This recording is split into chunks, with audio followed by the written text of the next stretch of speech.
What's going on, guys? Welcome back to another video. So today we're going to be messing around with the front end on my LBZ. Recently I noticed my tire's been wearing a little bit funny, so I went in to go get an alignment, and they basically told me my steering gearbox was 100% shot. Also some other front end components that we'll get into that we're going to go ahead and replace. So it's going to be kind of a little bit longer video, so I'm not going to talk as much here. So we're going to take the truck out now, go on a little bit of a test drive just to show you guys exactly what I'm talking about. Then we'll start ripping the front end apart here. So just for reference, as you can see, I'm still going straight. I can literally turn the wheel like halfway and I am still going straight. It's insane how much plays in this. Now I knew it was bad for a while, but I was never gonna go about getting it fixed. I just was gonna deal with it. So when I went to go get it aligned, they said that the steering gearbox was shot because they were adjusting this side tire to get it in alignment and it was pulling this side out. And also when they were under, they said the pitman arm was bad, the idler arm was bad, and the idler arm bracket. And when I have everything apart, I'm already under there, I might as well go ahead and do that, especially the pitman arm that's already on the steering gearbox. So this is going to turn out to be a little bit of a project. I got brand new power steering lines. I have the lower steering shaft as well, the intermediate shaft, new bearings. So this front end is going to be a lot better. There's going to be no play in the steering wheel. As you can see, that's going straight, the wheel like that. And since I'm already under there, the steering wheel does clank. You can hear it a little bit through the dash there. That's a known issue on these trucks. It's just known that Chevys have loose steering. My 2020 is not nearly to that point yet, but it's definitely not as tight as some other trucks. This one's just ridiculous. And yeah, we're gonna go about getting it fixed. So now I show you guys exactly what the truck is doing. We'll go ahead, pull it in, get that fixed, and then we'll show an after we have all the new parts on, how much better the steering improved. Now that we're pulled back in the garage after the little test drive to show you guys exactly what the steering wheel is doing, I'm gonna show you guys the tire, how much it actually worn on the inside. I just noticed that happening, that's why I went to go get the alignment. But this is all the new parts I have here. As you see, I have the new steering gear, steering box, whatever you want to call it. I have all new power steering lines, so all those are going on. I have the new lower steering shaft or intermediate shaft. I have the bearing here. I'm also going to do the upper steering shaft or whatever you want to call it. So hopefully this gets rid of all my sloppy steering. Now you're also going to need some type of pickle fork to get the pitman arm off the driver's side. To separate it. You're also going to need like a pitman arm puller. I don't have that yet. I'm not really too concerned because I have new pitman arms coming. They're just not in yet. So today we're probably just going to do pulling everything off, and then next video we'll go over everything, installing everything back on. So it's probably going to be a couple-hour project today. But without further ado, let's go ahead. We'll get the driver's side tire off. We'll get the inner fender liner pulled, and that'll give us prime access to start working on this thing. Now that we got the tire off, you can see how much the inside just worn. The inside's totally bald. Now when I went to get the alignment, they said this is like a ½ degree out, so it's like 0.50. It should be 0, so that's a very far out of alignment. I really didn't want to drive the truck anymore because probably in a couple of days the belts would be showing. So we're gonna need new tires definitely. But first step is, now that we're in here, is we're gonna get the hot side pipe removed. As you can see, all the lines are down in here, and that'll make getting to it a lot easier. So that's the first thing we're gonna do. Then, as you can see, the shafts and everything are here.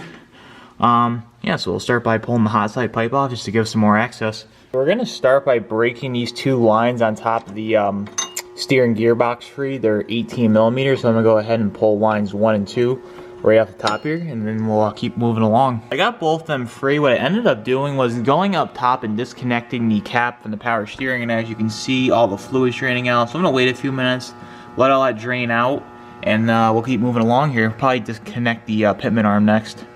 And right here, as you can see, 1, 2, and 3. These are gonna be 3 bolts actually holding the power steering gear in. The next thing we're gonna do is disconnect the intermediate shaft. It's this bolt right here. It's a 15 millimeter, so I'm gonna go ahead and get this bolt out.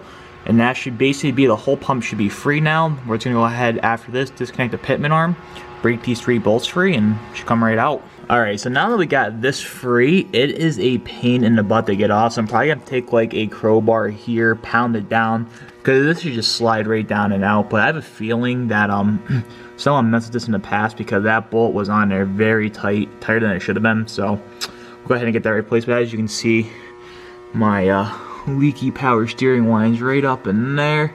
So this worked out great. That will get everything replaced and we won't have to worry about any leakage or anything. You gotta disconnect it. This was a pain to disconnect, so I ended up taking a crowbar, putting it on here, and pounding it down this way. Like I said, I'm not concerned about it because I'm replacing both shafts. But you definitely wiggle it off. I just had to save some time. But if you guys plan on reusing them, just wiggle it, spray it a lot with some WD-40, and it'll slide right off. So what we're gonna do now is come up here under the truck. You'll see that bolt right there. It's a 21mm. We're gonna go ahead and pull the cotter pin out, put the impact on there, back that out. Not all the way though. Then we'll take the pickle fork, put it in there, break that free, and then hopefully that comes easy and it's not seized. I'm not having a good feeling about it though because how rusty it is under here, but we'll give it a try, see what happens, and then if that comes out good, then we'll just drop the steering gear after that. It's actually very easy to access, as you can see right there. It's just gonna fall right out. I thought it was in a more difficult spot, but for once it doesn't seem like it's too bad. Got the cotter pin out and the bolt out. It's a 21mm. I put it on the impact and it actually busted it right out. Actually very surprised about that. So now I brought 2 pickle forks. I didn't have one of these. I wasn't sure which one's gonna be the right one. So we'll go ahead now before I open it up. Measure out which one's gonna be the best. Bust that out. Hopefully that comes easy.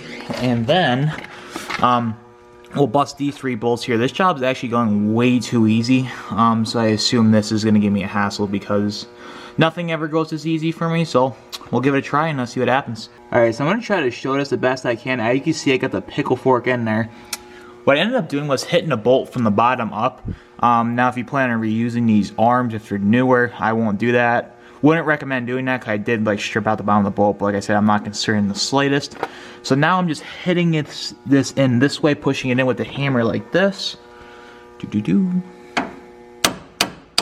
So as you see, it's going in. So we'll get that in a little bit more, then we'll start hitting it downwards like this to hopefully try and pry it up here. I've been banging on this for about 15 minutes and I'm getting really tired of it. And yeah, we're just gonna make it a liquid because if it's a liquid, it can't get stuck. So we'll go ahead, heat this up, and hopefully it slides right out. Alright, so now that I heat that up till it's glowing red, let's give this a try again. Amazing what a little heat does. As you can see, first hit with the pickle fork after heating it, popped right out. Heat is always your friend, so now that that's done, I'll let that cool down so I don't burn the hell out of myself, and then we'll start working on getting these 3 bolts pulled out, and the whole steering gear should just come right on out. Now that everything else is done, disconnect it.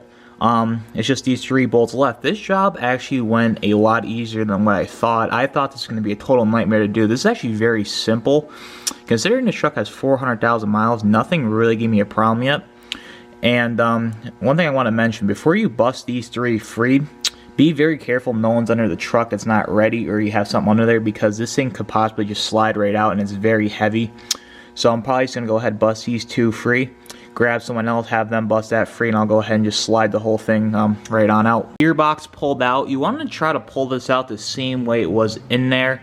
My pitman arm is not as bad as I originally thought. There's really no play in there. The steering shaft, on the other hand, there is a lot of play in that. So luckily I have all the new parts to go ahead and get this put back in. It'd be stupid not to put a new pitman arm on because it's already out, even though I don't think it's worn. You can hear all the clunky in the plate in the gearbox there. But we're gonna go ahead and get everything swapped on over to this new steering gearbox and work on getting it put back in. I'm probably gonna go ahead here now, pull all the power steering lines out, get the new ones ran, so when we put it back in, it's basically plug and play. So now that we got the steering gearbox out, I just want to go ahead and finish up for today by getting the idler arm out and idler arm bracket on this side. So as you can see, there's 2 bolts here, 1 and 2 right there. So what I ended up doing was I took an impact like this exact setup here. I put this on the front bolt here like this. You just got to push the lower radiator hose up out of the way. And then I took a deep socket, this and this, and put the ratchet on the back side, held it with one hand, put the impact on this side, and both things came free. And yet again, I have the pickle fork on this side.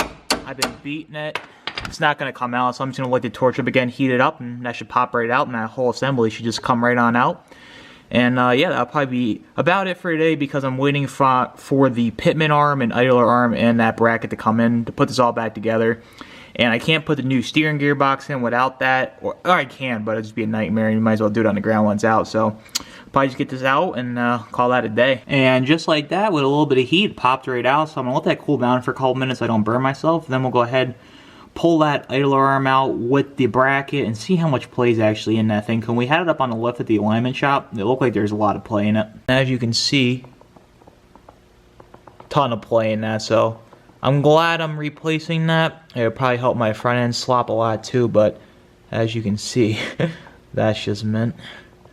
A lot of play in that. That's on its way out, so glad I'm doing this all at once. You could probably reuse the bracket, but I got one that just come with a new bracket anyways. Might as well, you have it out. And yeah, that's about it for fixing the sloppy steering for today. That's about all we can do. Now we just gotta wait for the new stuff to come in, and next week we'll go ahead and get the stuff thrown back on the truck. Alright, so that's all for this video, guys. Like I said, today all we were doing is just ripping the whole front end apart, just so when my new parts come in, we can get them thrown on, ready to go. Last thing we're gonna have to do after we get everything installed is just run it back up, get an alignment, and hopefully that'll take care of my tires wearing unevenly and my sloppy steering, which is kind of getting annoying, but now that I have to fix it, hopefully it's a lot better. So if you guys are new here, be sure to subscribe. If you liked this video, be sure to leave it a big thumbs up. But until next time, I'll see you guys in the next video. Take care.